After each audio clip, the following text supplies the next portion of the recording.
America's #1 national television program on Asia. Hello, I'm Yue-Sai Kan. Welcome to Looking East. Today our topic is movies in China. We'll trace a bit of the recent history of filmmaking there, take a visit to the oldest film studio in Shanghai, and meet some very well-known people in the film industry in China. And how are American films doing in China? We'll find out from Sidney Schanberg, president of Universal Studios, later. Thailand, brilliant in so many colorful ways.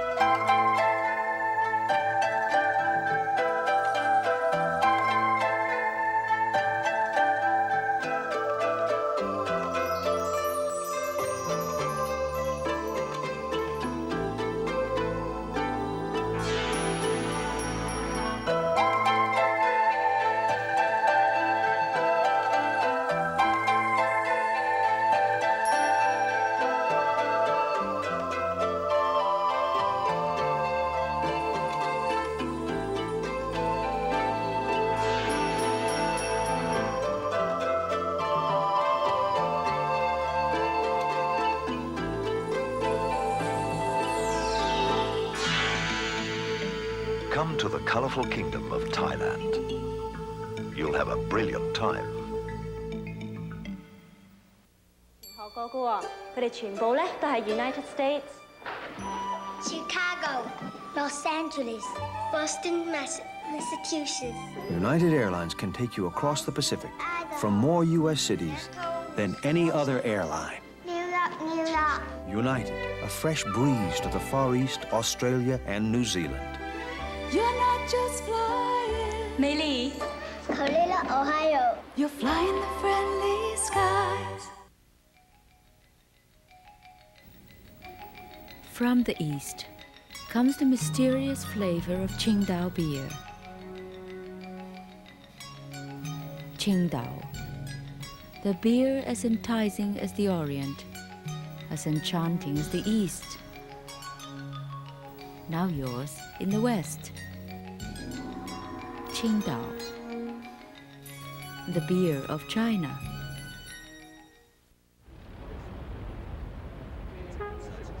In the heyday of Chinese cinema in the 30s, Shanghai was the Hollywood of Asia.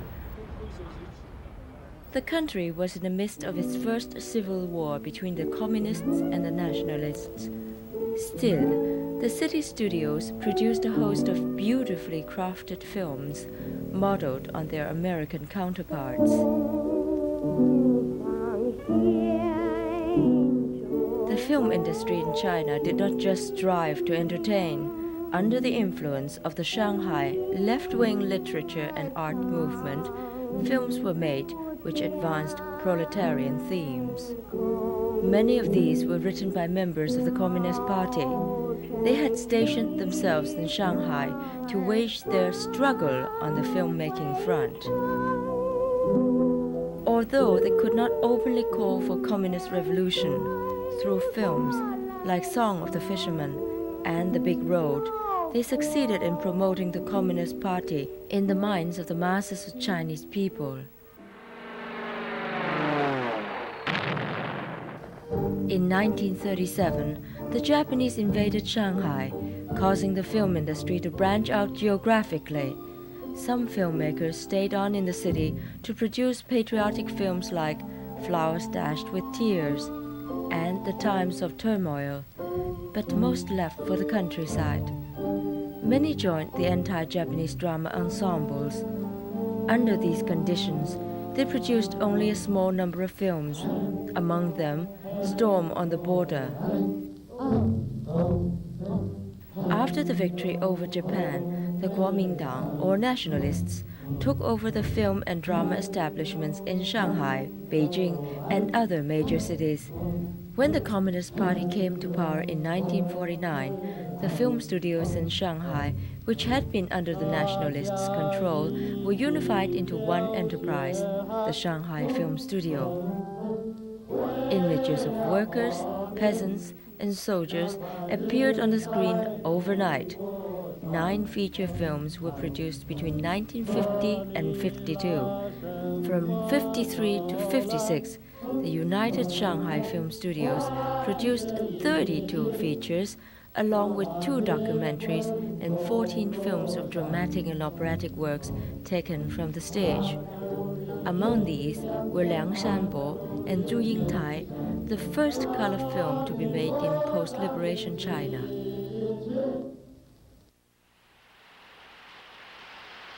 In 1956, Mao put forth an inspiring new policy of letting 100 flowers blossom and 100 schools of thought contend. This gave the studio personnel enormous encouragement, and they set about reorganizing the enterprise in order to diversify and enrich the cinematic arts. For many writers and directors, this was a period of maturation in which they could work on developing their individual styles.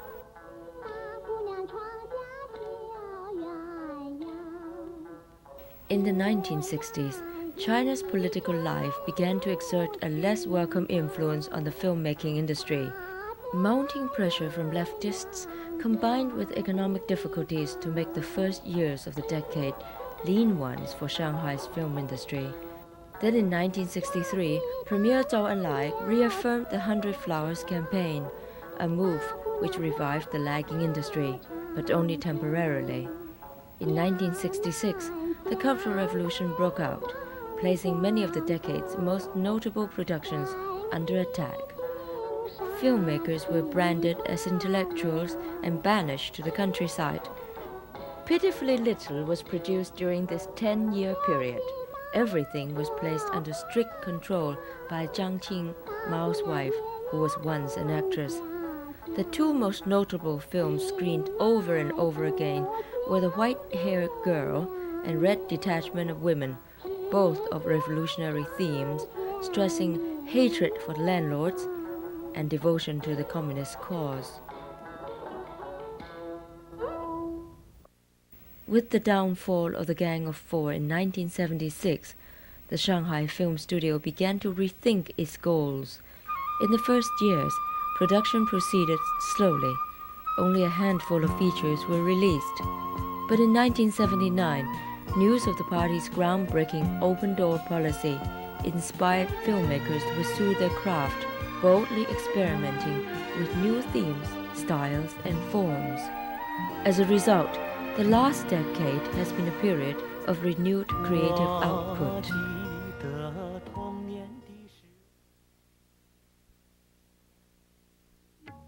Next, we'll screen some recent releases and meet the people who work at the Shanghai Film Studio. Good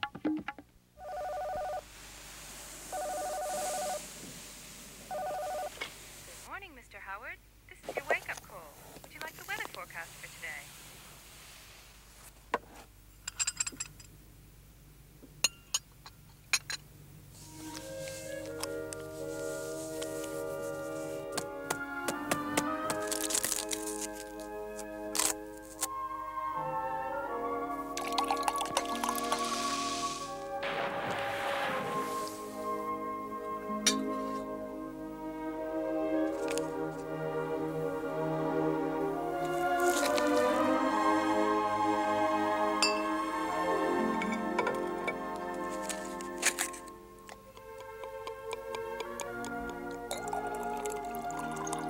When you hear the sounds of style, the words Regent International Hotels can never be far behind. Today's most surprising fabric is over 4,000 years old. Silk from China. Soft, comfortable, clinging, sensuous silk. Tough, durable, long-lasting silk. Yet the biggest surprise is that this miracle fiber costs as little as it does. Silk, queen of fabrics.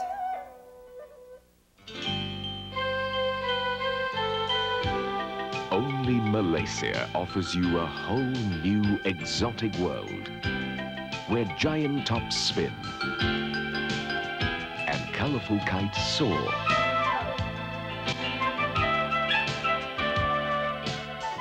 So come for the sun-drenched magic. Only Malaysia.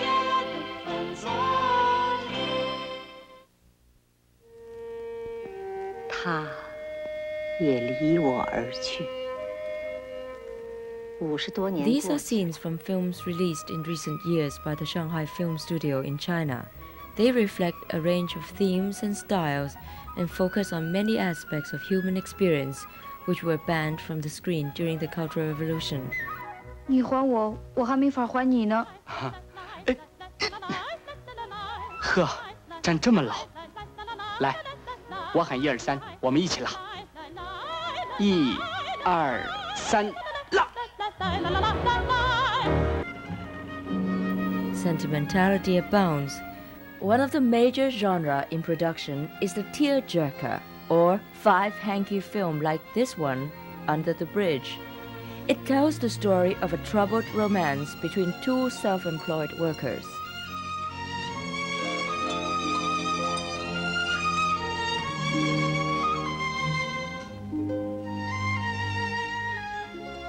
At times, it seems a bit melodramatic for Western taste, but to most Chinese it is natural because it is a Chinese tradition which permeates all art forms such as literature and theater. 可他在我心里早就死了。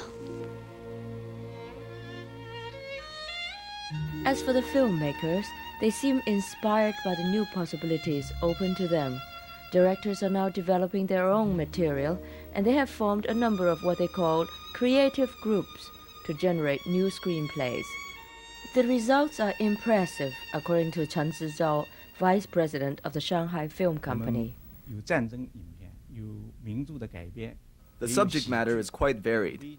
We make war movies, adaptations of famous Chinese novels, comedy, tragedy, and farce. Last year, we released The Wreath Under the Mountain. It turned out to be the #1 hit in terms of print distribution and number of movie viewers. The reason is that the theme of the movie was explored thoroughly, giving it more depth. We couldn't even dream of making such a film during the Cultural Revolution. Yu Bancheng directs the studio's first creative group. He introduced me to this well-known director, San Hu.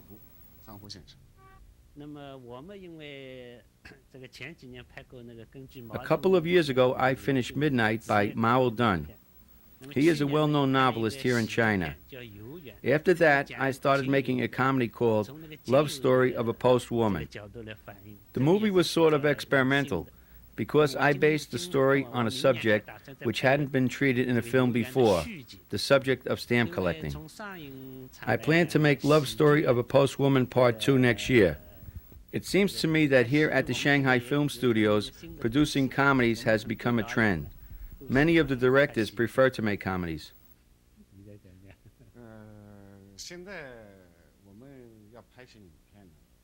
At present, we can make films according to our own taste and interest. If we want to express something about our life, for example, we can do it in a movie. I think there are endless subjects for us to produce. For instance, I love to adapt famous novels. Not too long ago, I brought Mr. Ai Wu's Wander Adventure to the screen, and I just finished Sunrise, a masterpiece by playwright Cao Yu. As a director, I am truly happy. It is great to be able to express yourself if you have something to say or something to show. As far as acting is concerned, we can do whatever we feel like. If you prefer to use a realistic style, you can. Or you can try working in a surrealistic style. Personally, I think we should experiment with different kinds of creative forms and embrace different schools.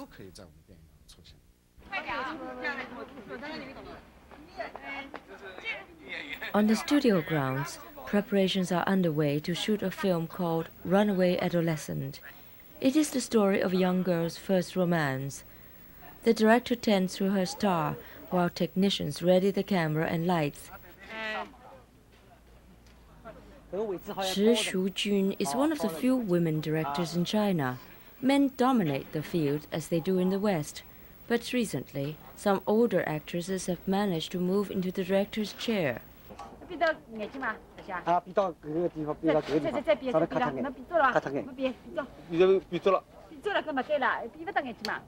Shi Shujun is also exceptional in that she belongs to a younger generation of filmmakers in their mid-40s.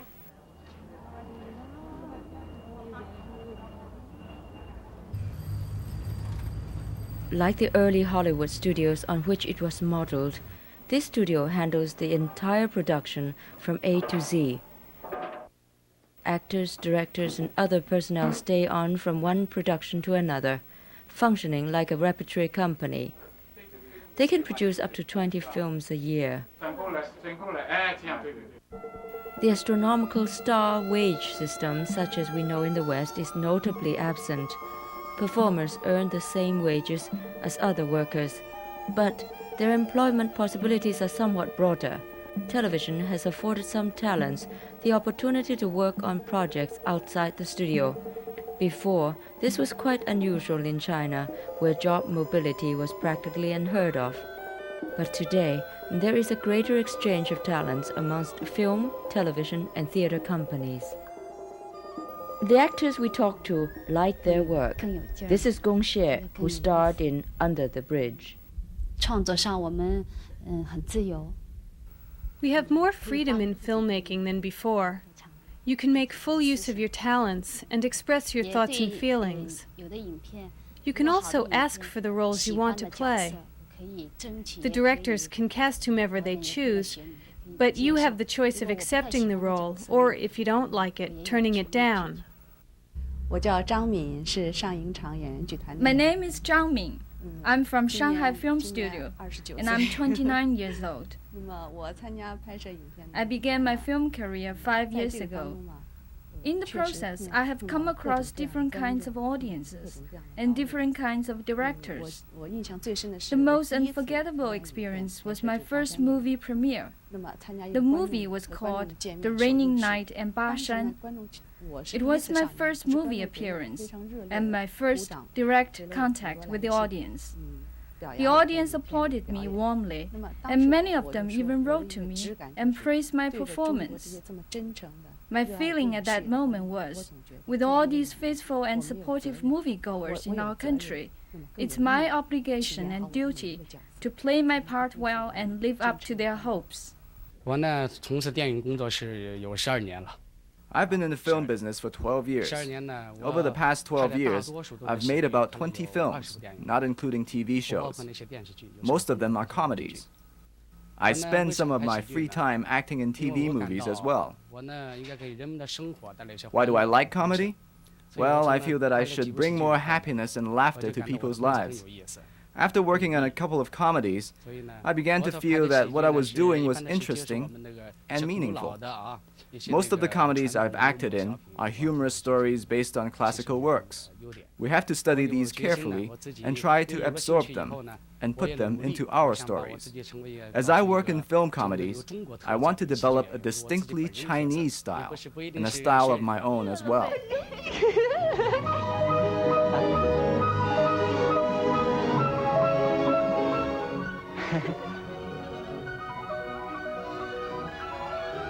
Okay. 什么？万体馆的，上次你没看成，这次，请你补看。Next, we'll see a film in the making.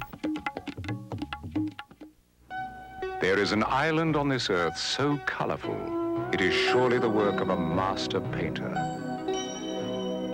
An island where even on a gray day, a yellow hue shines through, where a stroke of green becomes a jade figurine, and birds sing their tune, where exotic orchids bloom,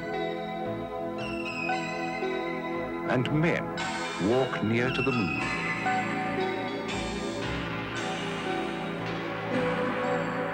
An island where fish of blue delight the eye, then continue their journey across the sky, where with every drop of gold, a romantic evening will unfold. An island where the red streak renders the image complete. Singapore, the most surprising tropical island on earth. China today, an unforgettable blend of people, places, beauty, and wonder. CAAC flies from the United States to China with greater frequency than any other airline, featuring non-stop service from San Francisco to Shanghai. Flights also originate from New York and Los Angeles. Experience today's China with CAAC.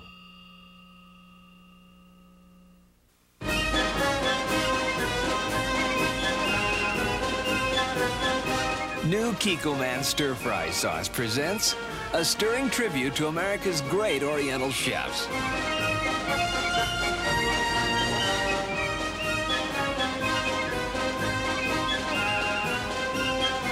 New Kikkoman stir-fry sauce. Just pour, stir, and serve. So simple, anyone can be a great Oriental chef.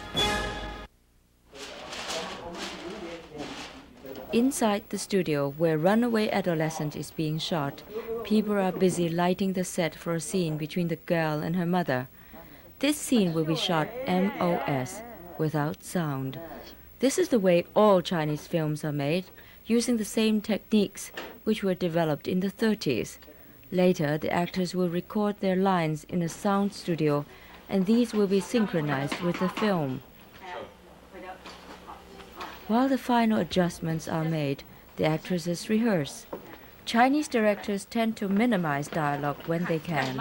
Because the sound and picture are recorded separately, it is much harder to make scenes like this appear natural.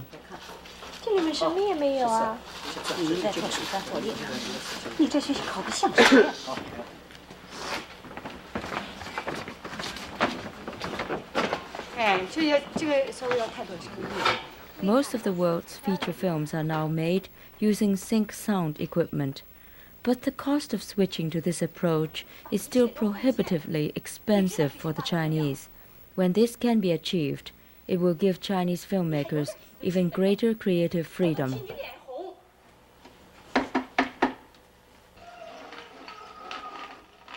The film is edited here using simple unmotorized equipment.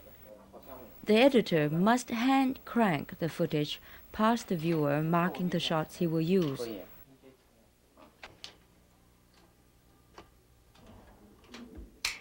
The assembled scenes are sent to the sound studio, where the audio track is created.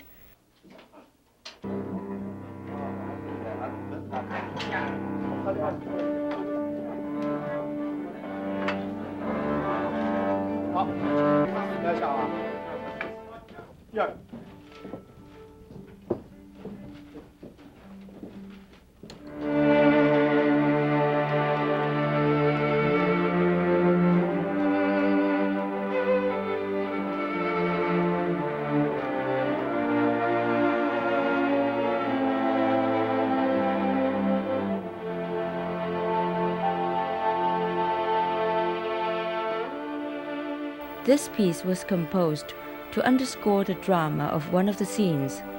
The conductor leads the orchestra through the piece as the film is projected. Timing is everything.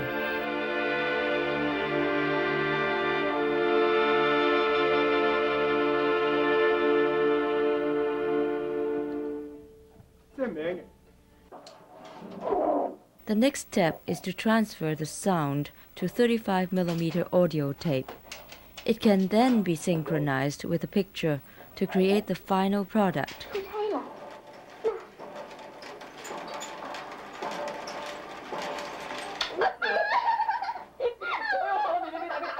When The Runaway Adolescent was recently released, I understand that controversy arose over whether it is appropriate for films to deal with romantic relations among the young. The director told me she was very pleased that her film has such an impact.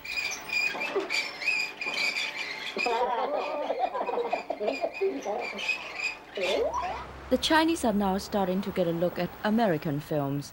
When I recently visited Los Angeles, I spoke with Sid Sheinberg, the president of Universal Studios.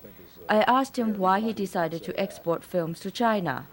I believe that going into China was very important from a cultural and artistic viewpoint, as well as from ultimately from a financial viewpoint. I think our feeling was that we cannot disregard such a large and powerful country. And that was really the main motive.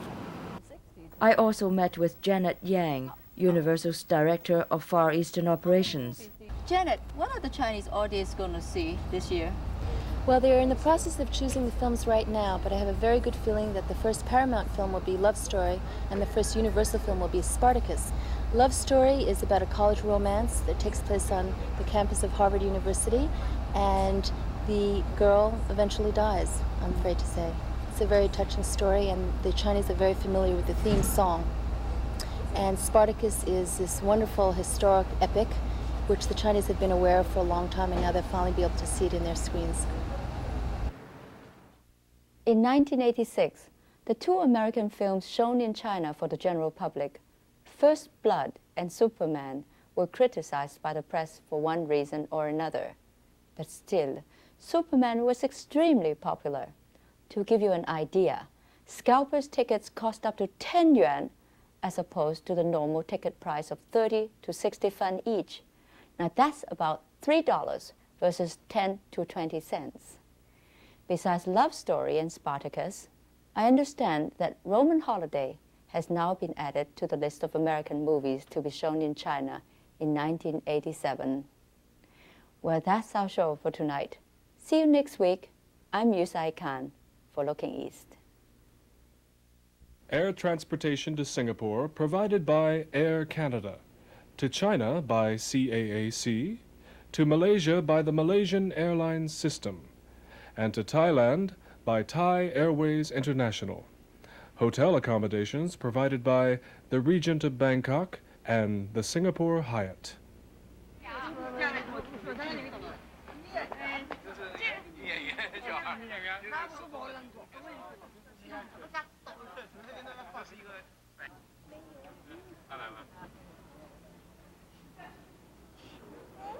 We would love to hear from you.